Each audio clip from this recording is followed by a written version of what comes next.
Hechos 17, a partir del verso 16.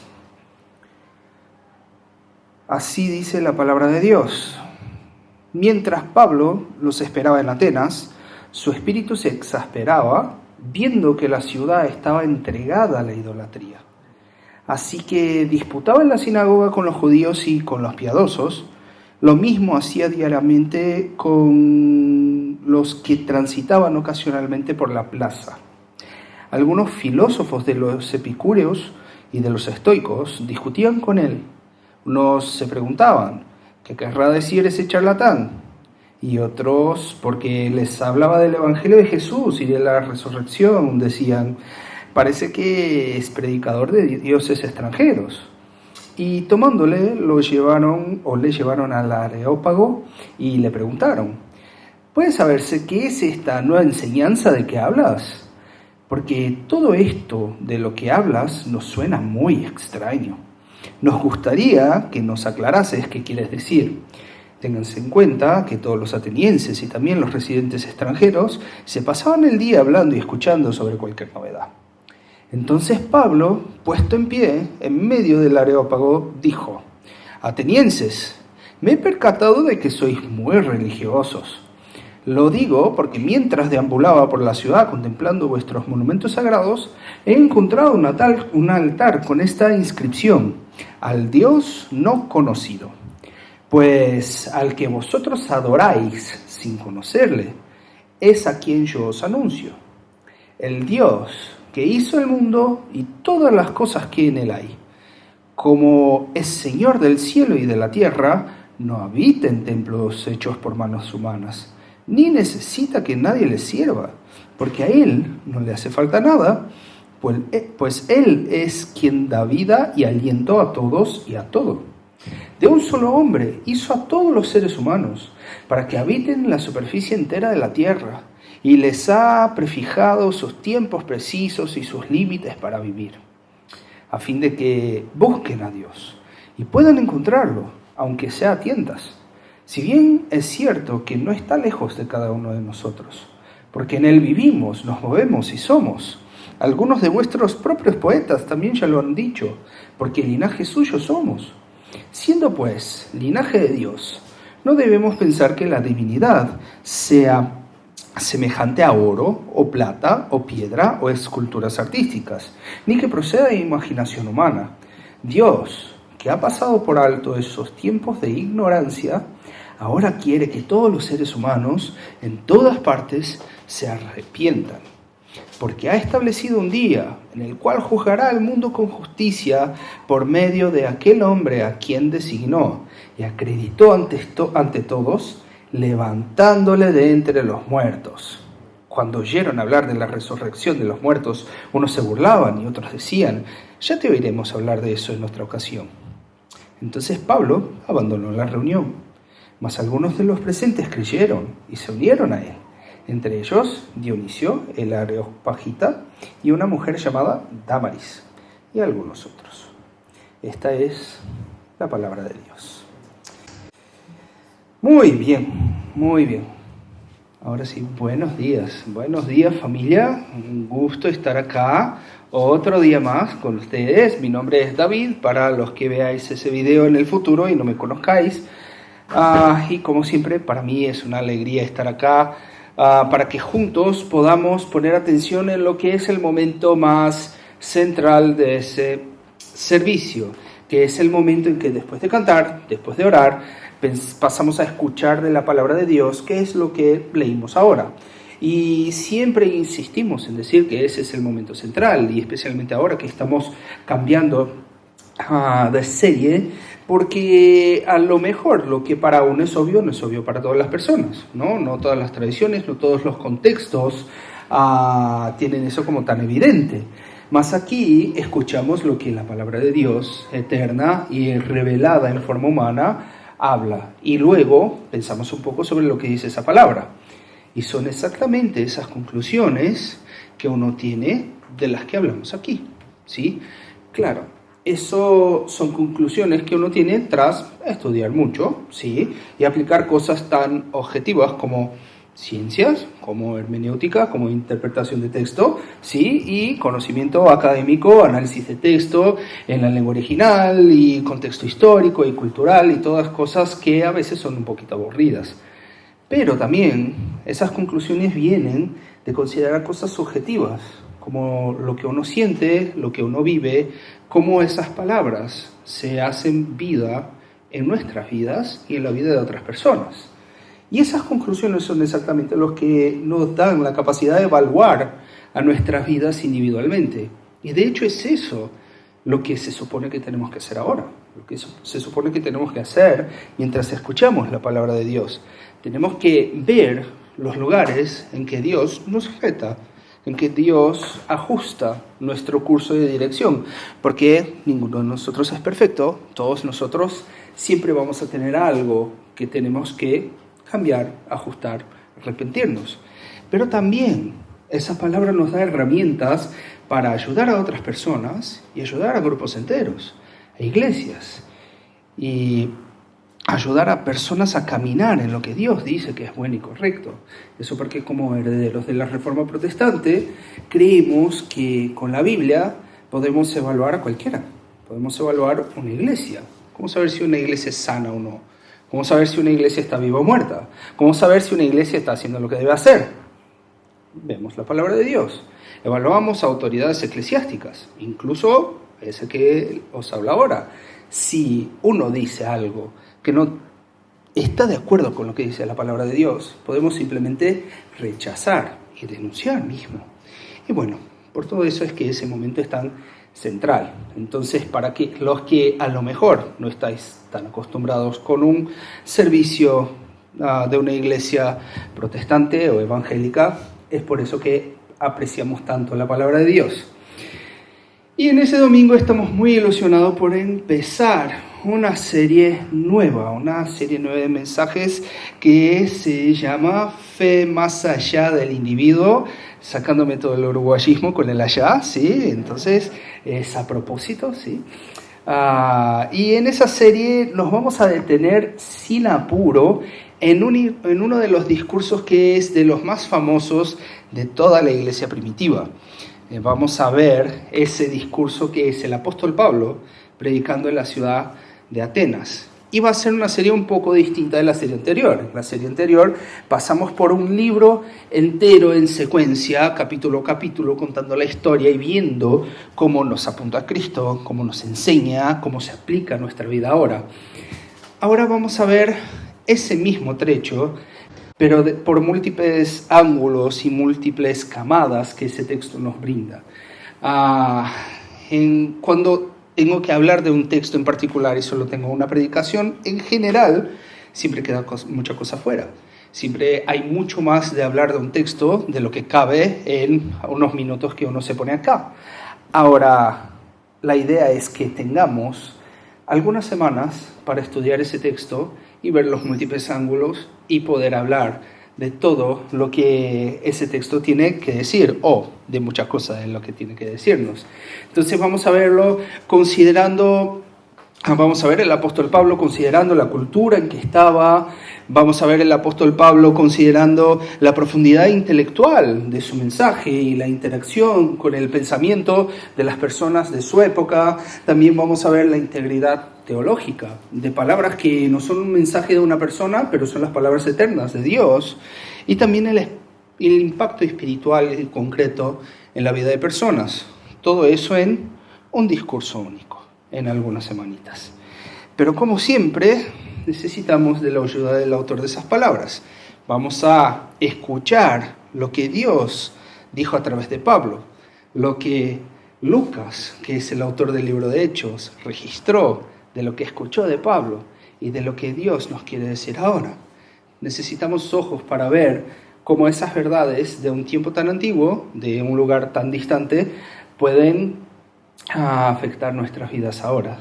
Y por eso, por tener el privilegio de poder pedirle al autor que hable con nosotros, siempre tenemos un momento de oración antes de ponernos a entender de lo que dice ese texto. Por tanto, les invito a que cierren sus ojos, bajen sus frentes para que podamos orar.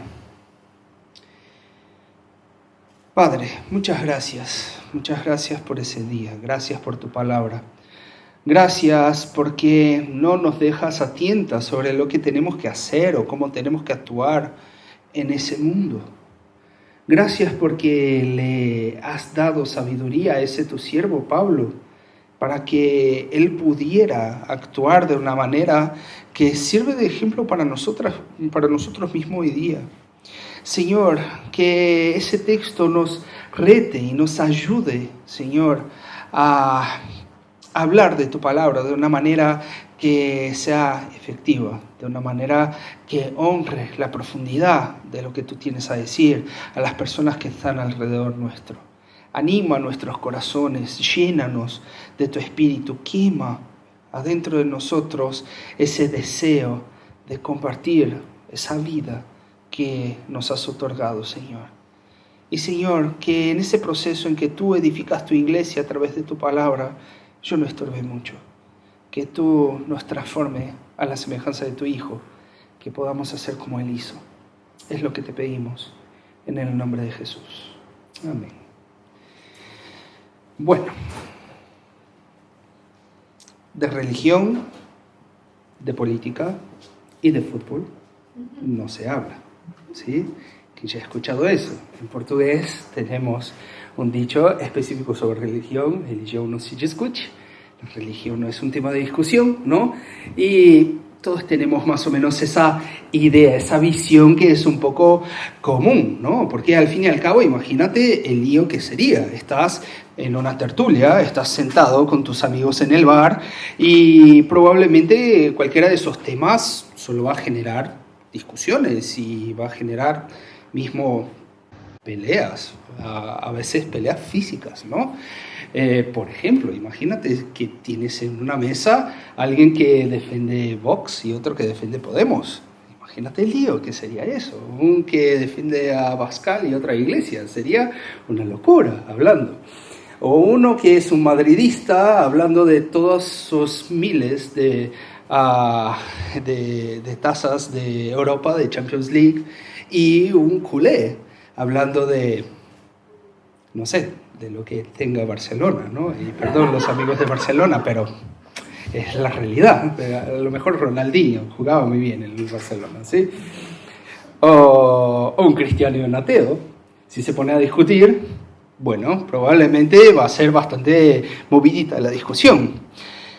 Pero claro, es interesante que a la vez que no discutimos esas cosas, o a lo mejor se evita una discusión sobre esas cosas, estamos en una sociedad libre, estamos en un mundo plural, estamos en un lugar en que hay espacio para muchas verdades, en donde hay espacio para que pienses lo que quieras, ¿no?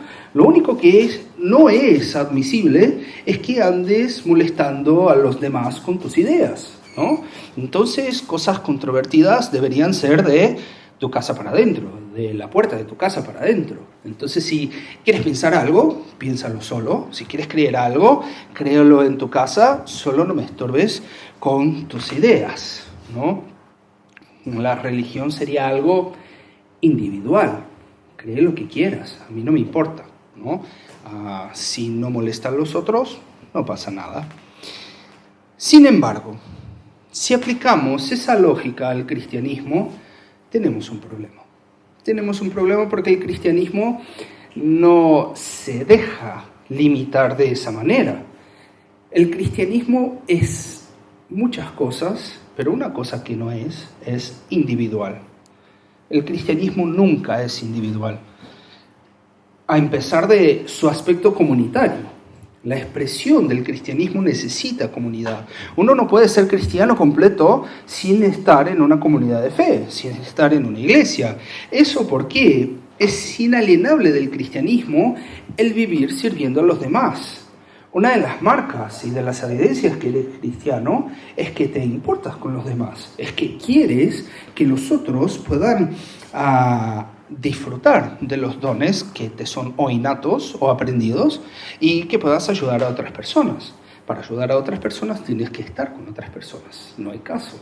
Y también hay otras cosas que Cristo mismo ha dejado como signos de una comunidad.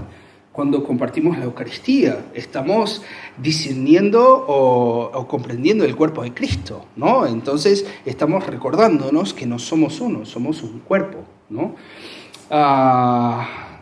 Además de eso, además de ese aspecto que es innato del cristianismo, que es ser comunitario, es ser comunidad, el cristianismo también es intrínsecamente proselitista. Es decir, que solo se puede entender el cristianismo como una religión a ser compartida. Uno no tiene como entender el cristianismo sin compartir el cristianismo. Porque de hecho el gran mandamiento de Jesús, antes que subiera a los cielos, ahí en el fin del libro de Mateo, del Evangelio de Mateo, la última cosa que quiso decir es exactamente un orden de que las personas que creen en Él hicieran discípulos. Vayan y hagan discípulos y de todas las naciones enseñándoles lo que yo os he dicho, ¿sí? Entonces, el orden de Jesús es que nosotros hagamos discípulos. Ser cristiano es una caminada de enseñar y ser enseñado. Es una caminada de hablar y enseñar a otras personas a seguir lo que Cristo ha dicho y ser enseñado por otras personas que ya están en esa caminada a obedecer. En otros sentidos que uno a lo mejor no lo ve. De mostrar esa buena noticia de lo que Cristo a los demás, de lo que Cristo hizo a los demás, de llamar al arrepentimiento a las personas y a un cambio de vida. Ser cristiano es eso. No hay como sacarle ese aspecto al cristianismo, porque de hecho el cristianismo cambia absolutamente toda nuestra manera de vivir. No cambia solamente una parte individual, espiritual y subjetiva. Hay un gran teólogo famoso llamado Tim Keller, que es de aquellos que es tan bueno que si hay un libro que es escrito por él, léelo, que va a ser bueno. Si encuentras algo en internet, escúchalo, va a ser bueno. Sus peores predicaciones van a ser mejores que las mías, entonces seguro merece la pena escuchar el tipo. Ya ha fallecido, infelizmente. Pero él decía que la fe es algo que es profundamente personal, pero para nada privado. Es algo que afecta profundamente a nosotros como persona, pero no nos afecta de una manera aislada, privada, individual. Es decir, no es una cuestión meramente espiritual, etérea, que no toca tierra, ¿no? No es algo místico de la vida de uno. Cambia la forma que nos relacionamos con nuestra familia, con nuestro trabajo, con el dinero, con las personas alrededor nuestro, porque esas noticias buenas sobre Jesucristo, a las que llamamos evangelio, que es simplemente la palabra griega para buena noticia, cambian absolutamente todo. Si cambian todo, no hay como ser privado, porque ser cristiano es mostrar a los otros una nueva realidad. Entonces, ¿qué hacemos? Si no nos gusta hablar de religión, si no podemos hablar de religión y el cristianismo no se deja no ser compartido, ¿cómo hacemos para compartir nuestra fe en una sociedad que cree que deberíamos dejar temas de fe cerrado en nuestras habitaciones, cerrado en nuestro rinconcito? Ahí está exactamente por qué empezamos esa serie de mensajes llamada Fe más allá del individuo. Porque tenemos en la propia Biblia un ejemplo muy concreto de cosas a considerar cuando compartimos nuestra fe, especialmente en contextos distintos al nuestro. Y a lo mejor uno podría pensar, alguno que esté escuchando podría pensar, yo soy español, no estoy en un contexto que sea distinto al mío, yo soy muy español y mucho español, vivo en Madrid, no estoy en un contexto ajeno. Pero todos de alguna manera siempre estamos en un contexto ajeno.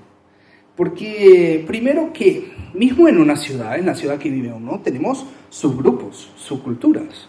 En tu misma comunidad de habitaciones en tu mismo edificio, puede haber gente de edades distintas, de contextos distintos, gente que es joven, gente que es de izquierdas, gente que es de derechas, gente de todos los tipos. Y cada cultura es distinta. Cada cultura, la manera de hablar con cada uno de esos grupos cambia. Si vas a hablar con un chico de 15 años y si vas a hablar con uno de 75, seguramente el tipo de charla que tendrás es distinta, aunque sean todos en el mismo lugar. Además de eso, como cristianos, somos siempre llamados de peregrinos y de extranjeros en ese mundo, porque llevamos una otra cultura. La cultura del reino de Dios, que nos es presentada a través del Evangelio, es ajena a lo que vivimos. Imagínate, la cultura del reino de Dios es la que la persona de mayor influencia y la que lidera debería ser el que más sirve. Pero eso no es lo que vemos en la sociedad. Uno no ve el jefe de la empresa, el CEO, ayudando al becario. No, uno no ve eso pasando. Uno no ve un político o el presidente ayudando al tipo que está con la escoba en la calle sacando basura. Uno no ve eso. Esa lógica de alguien que lidera por el servicio es ajena. De alguna manera estamos en un contexto que no es el nuestro. Y esa realidad nos lleva a la escena de hoy. El apóstol Pablo llega a lo que es la capital intelectual de su tiempo. Él está en la ciudad de Atenas. Imagínate si en los efectos de lo que pasaba en esa ciudad todavía tienen eco hoy día. Todavía esos nombres que leemos acá tienen algo que resuena hoy día. Por ejemplo, el estoicismo se puso un poco de moda hace unos años y están hablando de los estoicos acá. Imagínate, 2000 años después, en esa época Atenas era una locura. No había nadie que se le igualara. Claro, ya no era más la capital política y no era el poder central del imperio, eso estaba en Roma, pero los cerebros seguían ahí, ¿sí? Es la ciudad en donde las principales ideas eran discutidas. El pensamiento era desarrollado y luego se esparcía por todo el imperio. Y así empieza nuestra narración. Mientras Pablo los esperaba en Atenas, su espíritu se exasperaba viendo que la ciudad estaba entregada a la idolatría. Es curioso que la primera cosa que dice el texto es que él se exasperaba viendo que la ciudad estaba entregada a la idolatría. Imagínate, una ciudad llena de estatuas, de templos, de representaciones, de altares, la famosa mitología griega, que otra vez tiene ecos hasta hoy día. En aquella época no era simplemente mitología, era la cultura de ellos. Y Pablo no lo veía como algo común, no lo veía como algo natural, aunque esa realidad fuera totalmente conocida y esperada por quien viajase ahí. No era ninguna novedad que si fueras a Atenas verías eso. Sería como, yo qué sé, alguien que va a visitar el Vaticano y se queda molesto con la cantidad de referencias al catolicismo romano que hay en el Vaticano. Amigo, fuiste al Vaticano, es obvio. O se va a Saudi Arabia y se queda molesto con todo el islamismo que hay en Saudi Arabia. Pero amigo, fuiste a Saudi Arabia, ¿por qué estás molesto? ¿Por qué te impacta algo que es dado por sentado? Algo que simplemente es completamente esperado. Pero aún así, Pablo queda conmovido intensamente. Y la primera cosa que vemos aquí es esa capacidad de Pablo de ver el problema como es. No simplemente asumirlo como parte de la cultura, no simplemente asumirlo como, bueno, esas sí que son las cosas, pero verlo y quedarse molesto y decir, eso no está bien. Si Pablo hacía eso, una de las preguntas que obviamente nos queda es ¿cuál es la capacidad que tenemos nosotros de ver todos los ídolos que tenemos en nuestro contexto? Porque De hecho, no tenemos estatuas, no tenemos representaciones de dioses, pero hay mucha idolatría en nuestro contexto. Más, no solamente si tenemos la capacidad de ver lo que domina, las fuerzas que dominan nuestra sociedad, pero si nos exaspera ver a los muchos y muchos ídolos que tenemos acá. Y para empezar ese análisis, estamos en una sociedad que se suele describir por el término secular. ¿Cómo vamos a ver los ídolos de nuestra sociedad? Bueno, la vamos a analizar un poquito. Si hablamos de la sociedad occidental, si hablamos de Europa, una de las palabras que aparecen como una definición es el secularismo. Y acá necesito hacer una pequeña aclaración porque ese es un término que a pesar, es usado mucho, ¿no? No siempre es bien comprendido. Y merece la pena garantizar que nadie tenga un concepto equivocado de eso. Porque muchas veces cuando hablamos de secularismo, pensamos en términos de la religión siendo sacada de la plaza pública, ¿no? Del pensamiento actual de nuestra sociedad. Entonces, ¿qué es un estado secular? Es un estado en que la religión no domina más. ¿Qué es una escuela secular? Es una escuela en que uno no tiene elementos de religión diciendo lo que uno tiene que hacer o no. Entonces, muchas veces se entiende el secularismo como lo que resta o lo que queda cuando restamos la religión de una sociedad. Es decir, sería el pensamiento típico que vemos muchas veces de que conforme la sociedad evoluciona, conforme tenemos más tecnología, conforme tenemos más avances, conforme tenemos más ciencia, la religión pierde espacio. Antes necesitamos la religión, ¿para qué? Para rellenar huecos, para explicar la realidad que hoy día ya está explicada. No necesitamos más pensar que Zeus estaba aplaudiendo en el cielo, porque ahora sabemos lo que es un trueno. Ahora no necesitamos más creer que Dios ha creado la vida de manera especial, porque nos hicimos una teoría que saca a Dios todo de la jugada, de Dios de toda la ecuación. Entonces, mientras evolucionamos, mientras la sociedad nos provee más bienestar, la religión va perdiendo espacio. Es un pensamiento muy común. Solo hay un problema. Eso no se adecua a los datos de la realidad. Solo hay un pequeño problema. Esa teoría no explica lo que vemos pasando en la realidad. Y acá tengo que dar algunos datos muy rápidamente. Yo sé que datos a veces son molestos, pero esos son curiosos. Y son actuales y son de España. Entonces, todo bien. Una pesquisa Ipsos del año 2023, ¿sí?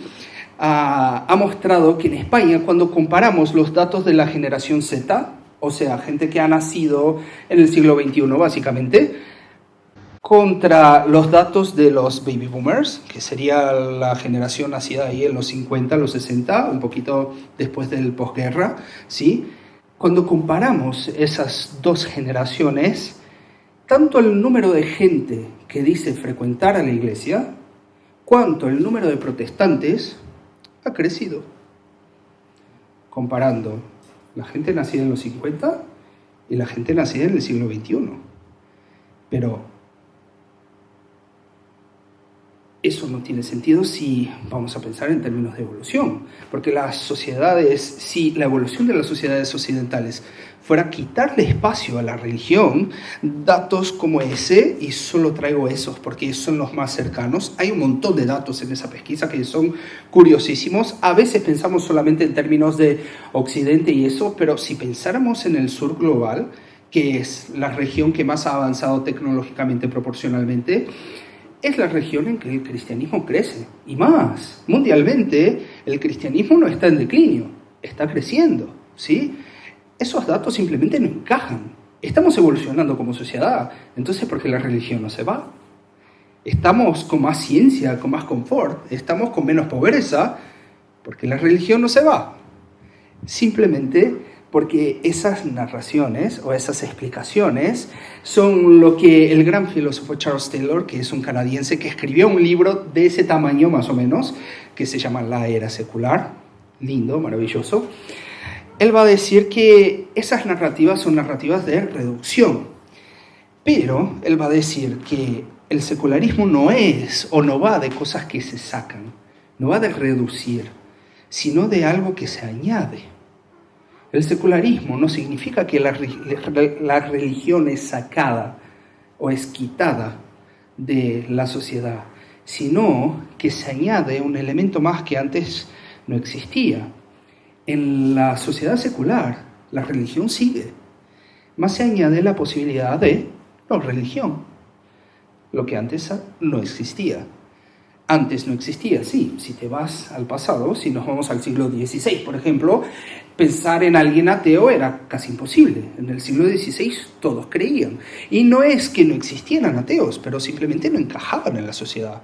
No era la forma de pensar, eran vistos como personas, yo qué sé, peligrosas, a veces los mataban, de hecho, porque todos creían.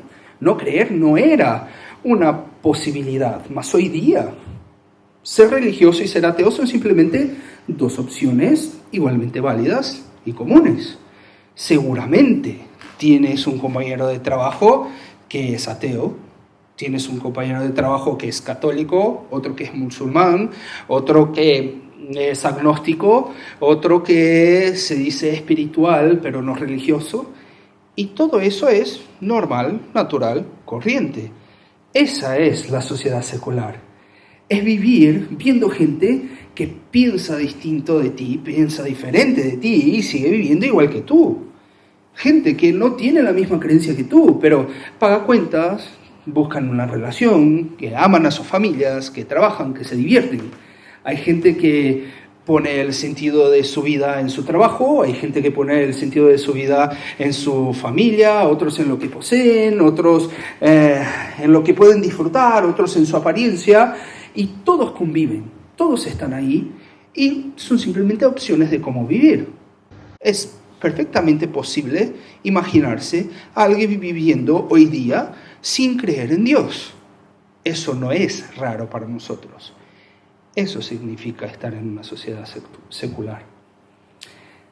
Ahora, si traigo la misma pregunta sobre cómo se sintió Pablo llegando a su contexto en Atenas, ¿nos sentimos exasperados al ver gente que basa su existencia en cosas que son finitas y que son fallas?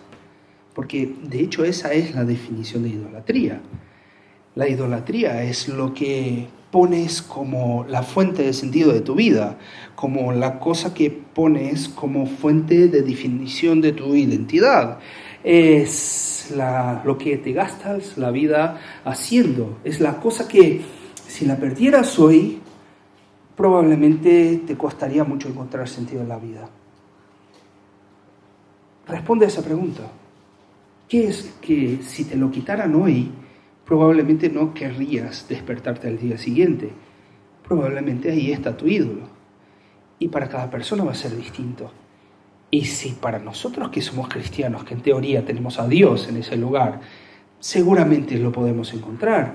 Para gente que simplemente saca a Dios de la ecuación, eso es mucho más intenso. ¿Será que conseguimos ver eso en la gente alrededor nuestro? Gente para quien el trabajo es todo, o el placer es todo, la apariencia es todo, la teología es todo. Y al ver esas cosas, al ver gente que vive así, ¿cuál es nuestra reacción? ¿Será que sentimos indiferencia o será que sentimos conmoción? ¿Será que decimos, bueno, es Europa, ¿qué te esperabas? ¿Gente religiosa? Obvio que no. Es normal, estoy en Atenas, claro que van a haber ídolos acá. ¿O eso te conmueve de alguna manera? Y yo lo digo incluyéndome completamente en esa pregunta, porque muchas y muchas veces mi respuesta sincera es que no me importo demasiado. Es que veo a gente así y me da un poco igual.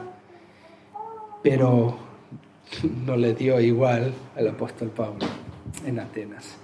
Y el texto sigue. Él va a decir que por estar exasperado,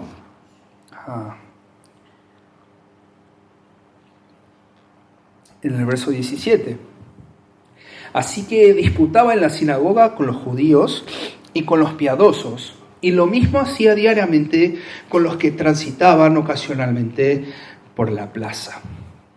¿Cómo reacciona Pablo a esa realidad? Primero, él va a la sinagoga, y claro, es un lugar común. Pablo es un judío, entonces domina la cultura, domina el contexto. Él sabe que en la sinagoga puede citar escrituras y todos van a saber de lo que está hablando. Puede hablar de la Torá y todos van a tener la referencia. Entonces está en un lugar seguro y común. Pero también lo hacía en la plaza. Y acá es difícil y tenemos que hacer el trabajo de trasladar ese contexto a nuestros tiempos de alguna manera, porque el texto original nos dice que lo hacía en la ágora. Ágora que literalmente sería como el mercado de la ciudad, pero no como un tipo de mercadona del siglo I. El mercado de la ciudad era el lugar en que toda la vida de la ciudad ocurría, al mismo tiempo en el mismo lugar.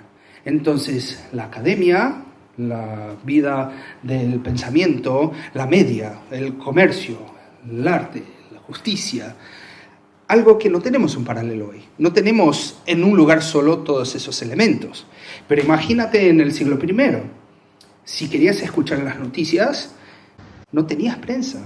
Tenías que irte a la ágora a escuchar un heraldo diciendo las noticias. Por eso tantos periódicos se llaman el Heraldo, exactamente de esa época viene.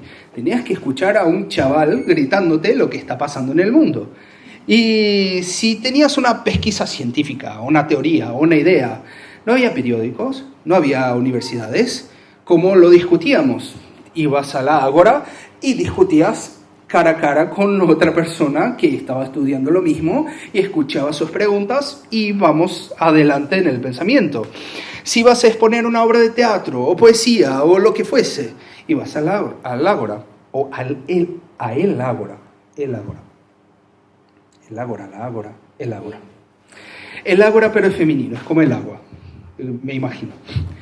Si tenías que cerrar un negocio, si tenías que comprar algo, si tenías que buscar testigos o un juicio, todo en el ágora. Ese es el lugar al que Pablo va. Pablo va al lugar en que toda la vida de la ciudad está pasando, de donde salía toda la cultura de la ciudad. Él sabía que si estuviera todo el día en la sinagoga, no alcanzaría a los atenienses de a pie. Porque imagínate, una sinagoga en Atenas, ¿qué era? Era nada, era simplemente una opción más entre muchos dioses. Si solo hablara con gente que entiende las escrituras, excluiría prácticamente toda la población de la ciudad de Atenas. Pero Pablo es sensible culturalmente.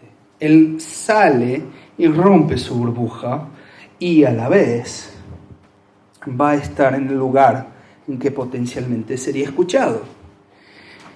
Y aquí tenemos más una lección.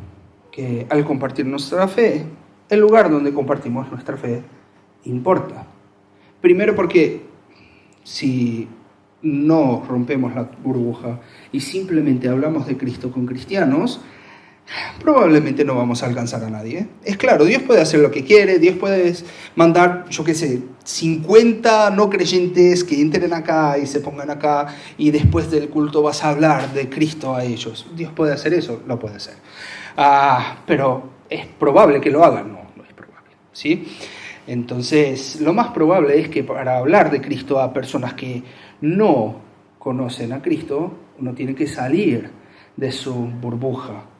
Acá tenemos que remarcar ese punto del principio, que el cristianismo necesariamente va más allá de nuestro individualismo. El cristianismo necesariamente va más allá de nuestras comunidades, de nuestra iglesia. Y segundo, tenemos que saber cuál es el ágora de nuestro contexto, el lugar en donde hablar, el lugar en que es más probable ser escuchados. Y hoy día hay lugares que son muy obvios y en los que hay mucho humo y poco resultado, como por ejemplo contestar a tweets y discusiones en redes sociales. Es un lugar en que seguramente vas a tener muchísimas oportunidades de trabar discusiones con personas que creen diferente de ti, pero me parece que los resultados no van a ser muy adecuados a tus esfuerzos, porque en general en las redes sociales la gente no va a cambiar de opinión, ¿sí? Hay lugares que no hay apertura, hay simplemente puertas cerradas. Si eres el pesado, que yo qué sé, al primer día o siempre está al lado de una persona intentando convencerle de algo que ella no quiere hablar, probablemente vas a tener puertas cerradas. Pero hay lugares que te van abriendo la posibilidad de hablar. A veces un café en el trabajo, después de años, una persona se acerca a ti y empieza a hablar de algo que no son trivialidades, o una ida al bar, o un viaje, o una fiesta a la que eres invitado.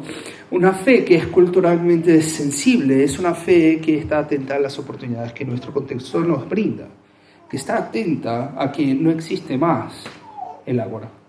No existe más un lugar en donde están todas las personas, pero tenemos una oportunidad que irónicamente es resultado del secularismo. Hay mucha gente que dice, Europa secular, qué horrible, ¿no? Pero el secularismo nos brinda algo que es fantástico. Hemos dicho que sí, el secularismo no es restar, sino añadir visiones al mundo. Eso por un lado quiere decir que nosotros que somos creyentes vivimos en el medio de la no creencia. Nosotros que somos creyentes vivimos en el medio de la incredulidad. Estamos confrontados todos los días con gente que no cree y parece vivir muy bien y muy a gusto y sin ningún problema. Eso reta nuestros prejuicios, porque si simplemente dices frases de efectos como tú no puedes ser feliz sin Jesús, o no puedes encontrar sentido en la vida sin Dios, y miras al lado y ves gente que no tienen una pizca de interés en Dios y parecen estar mejor que tú, la cosa es un poco compleja.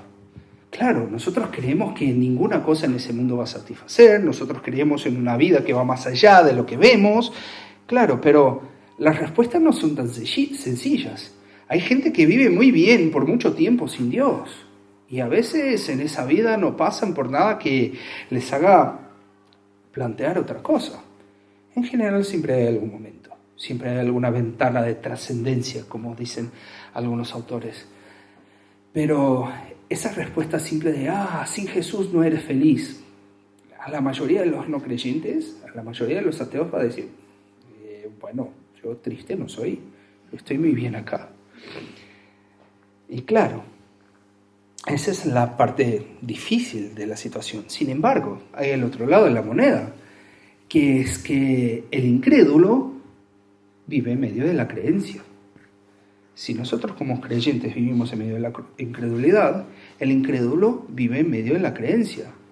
El ateo que cree que los cristianos son ignorantes o engreídos o mala gente o hipócritas, tiene que convivir contigo, que a lo mejor eres alguien que ha estudiado más que él, que eres buena gente con gente que vive de una manera claramente no cristiana y estás ahí ayudando, siendo buena gente, compartiendo de la vida, y a lo mejor ese ateo se tiene que preguntar, ¿y si al fin eso no es tan loco?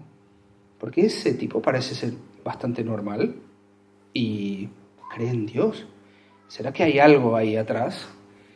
Esa realidad nos brinda la oportunidad de hablar, de testificar, de vivir de una manera coherente, de encontrar el lugar y el momento en que esa duda luce y dar una respuesta coherente.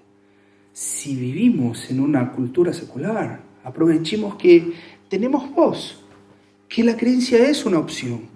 Porque muchos de nuestros hermanos en lugares perseguidos en ese mundo no tienen esa oportunidad. Pero en esa cultura secular, a pesar que tienen muchas cosas malas, eso tenemos de ventaja. Podemos hablar, podemos ser una voz más, una opción entre las muchas de la sociedad. Pero estamos seguros que si Cristo es la verdad, esa verdad brilla tarde o temprano. Esa verdad es la diferencia de las mentiras alrededor. Mas eso también nos muestra cuán importante es nuestro testimonio en ese caso. El testimonio público, la manera que vivimos, que hablamos, cómo actuamos. Porque de hecho, en el compartir de Cristo, una de las cosas más difíciles de contestar, uno de los argumentos más difíciles de contrarrestar es de los malos hechos de los cristianos. Si alguien que no cree en Cristo dice, y bueno, cuando el cristianismo dominaba el mundo, había barbaridades, había gente muriendo, había injusticias, había crueldades, ¿qué le puedo decir?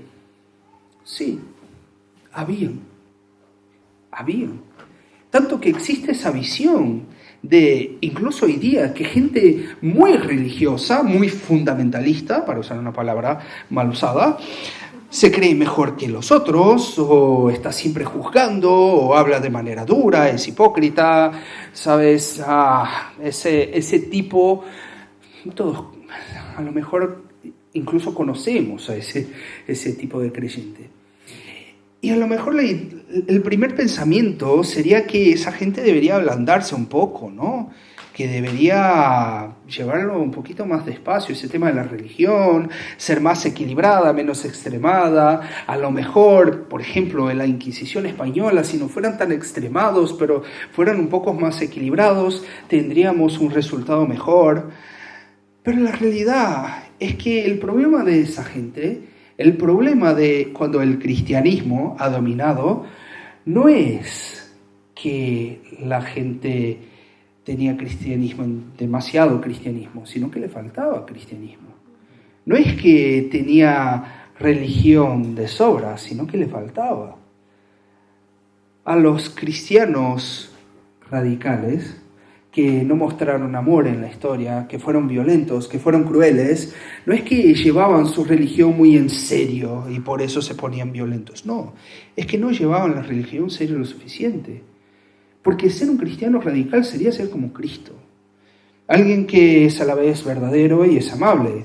Alguien que no le va a llamar verdad a la mentira. Alguien que no va a decir que lo malo es bueno, pero que va a amar a los más perdidos, que va a servir a aquellos que no merecen, que va a pagar el precio por la injusticia de otros. ¿Perciben? El reto en esos casos es mostrar que el más mal testigo no es exceso de cristianismo, sino falta de cristianismo. Aunque creo que el reto más grande es aplicar eso a nosotros. Que en nuestro mal testimonio no tenemos demasiada religión, sino que nos falta. Vas caminando hacia el fin, ¿sí? Porque no podemos pasar 3 horas acá hablando. El texto sigue mostrando que sí, Pablo estaba en el lugar correcto. Pablo estaba en el lugar que debería estar para hablar. Tanto que los principales cerebros de la ciudad lo llamaron a explicar sus ideas. Él tuvo la oportunidad de expandir, de profundizar sus ideas. Aunque eso no le quitó la broma y el rechazo de encima. Si vemos en el verso 18... el verso nos muestra que lo llaman de charlatán, ¿no? Dicen, ¿qué está diciendo ese charlatán? Y es curioso que la palabra acá da idea de una persona que tiene partes de ideas, y la va promulgando, la va diciendo como si la dominara, pero la verdad que no la domina. Tiene pedazos de informaciones que pasa adelante, pero la verdad no se entera muy bien de esas informaciones. Y es increíble que eso es exactamente el fenómeno de los especialistas de Internet que tenemos hoy día, ¿no? Es como, yo qué sé, apagón en España, todos ahora saben cómo funciona el sistema eléctrico español a perfección, ¿no? Ahora Israel atacando Irán, todos especialistas en enriquecimiento de uranio y en el Iron Dome de Israel. Siempre tenemos opinión sobre todos. Y bueno, esa es la broma que le hacían a Pablo. Bueno, estás dando opiniones, pero no te enteras. Sin embargo, ahora él tendría espacio. Aunque fuera en medio a bromas, aunque fuera en medio a escepticismo, sí, él tendría atención para compartir con más profundidad el mensaje que él mostraba antes de una manera muy resumida y corta en el Ágora. Y lo que hace es exactamente mostrar de buena gana y contacto el camino en dirección a un único Dios a gente que es profundamente idólatra. No lo hace de manera violenta, no lo hace de manera explosiva. Y es muy curioso ver que Pablo seguramente lo hace a propósito aquí, porque la idolatría acabamos de ver que era algo que le estaba molestando. Él no la tragaba, él no aguantaba ver esa idolatría, lo estaba conmoviendo de una manera intensa. Además, ese es el mismo apóstol Pablo que cuando les escribió a los romanos, en el primer capítulo de su carta a los romanos, dice de manera muy dura que la idolatría es inexcusable, que nadie tiene excusa delante de Dios, porque Dios se reveló. Entonces, si no crees en Dios, si cambias al Dios creador por la criatura, eres inexcusable. Y lo habla y lo dice con toda dureza. Mas aquí, Él elige decir la verdad con gracia y misericordia. Porque la fe culturalmente sensible es aquella que entiende con quién se habla y adecua su tono a eso. Es aquella que no pone a todas las personas y los no creyentes en una misma bolsa y espera que todos en todos lugares entiendan de la misma manera.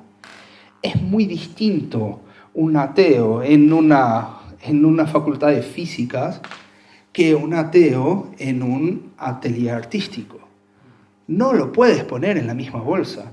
Es muy distinto un ateo de la lógica filosófica de simplemente un chaval a que no le interesa la religión. No lo puedes poner en la misma bolsa. Tenemos que hablar de manera adecuada. Y era eso que Pablo estaba haciendo acá. No presume que todas las personas están en el mismo momento de la vida, que no va a sacar conclusiones precipitadas, sino que va a aprovechar las brechas, los lugares, las situaciones, para hablar con amor, gracia, pero con verdad. Va a aprovechar cuando lo llaman, le hacen la burla, pero lo llaman para escucharlo. Uno aprovecha. En nuestra sociedad secular y plural, hacerlo es un reto más grande, porque es imposible encontrar un ágora en que todos estén reunidos, en que encuentres todas las personas. Cada uno se mueve por ciertos lugares, cada uno consume ciertos contenidos y es complejo saber lo que piensa una persona. En un mismo edificio puedes tener gente de todas edades, de credos distintos, de etnias distintas, de orientaciones sexuales distintas, de ideologías distintas. Lo que nos reta a ser culturalmente sensibles, no solamente en un nivel de ciudad, en un nivel de la cultura española, pero en un nivel del individuo. Pero al fin y al cabo, eso puede parecer difícil, pero es simplemente ser como nuestro maestro, ¿no? Porque si vemos al mensaje del Evangelio, vamos a ver versículos como que Dios ha amado el mundo, que Dios ama el mundo, pero también que Él se preocupa con cada uno de los suyos. Y cuando trata con personas no lo trata de la misma manera. Él ha hablado de manera distinta a gente distinta. Una vez que fue un joven rico a hablar con Él habló con amor. El texto dice que Él lo amó, pero pidió que dejara todo lo que tiene para seguirlo, que vendiera todas sus posesiones para seguirlo.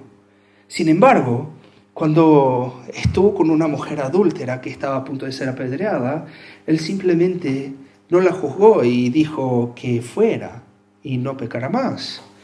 Cuando Él habló con un ciego llamado Bartimeo, Él no le pidió nada. Él simplemente preguntó, ¿qué quieres? Quiero ser curado. Lo curó y ya está.